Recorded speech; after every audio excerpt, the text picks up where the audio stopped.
Hello guys, so pauwi na tayo ngayon. Napagod daw. Actually yung pako hindi siya sobrang napagod. Yung kamay, yung lalo yung kanan na kamay. Yung wrist. Hindi ko alam sa Tagalog eh.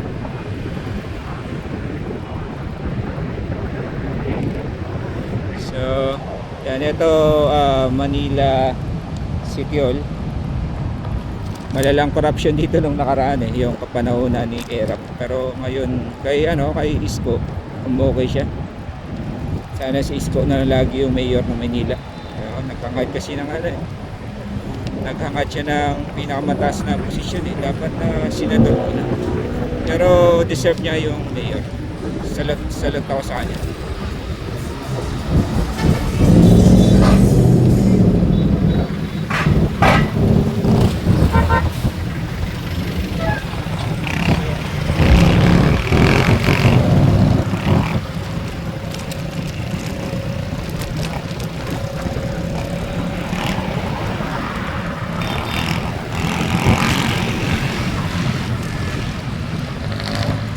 Oy, tropa!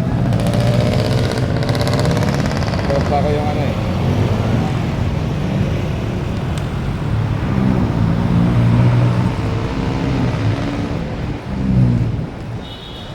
So, dito na tayo guys. Almost malapit na tayo.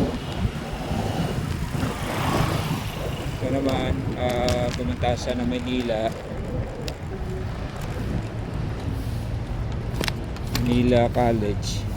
Manila College din, yun nasa left side. Ayan mo na.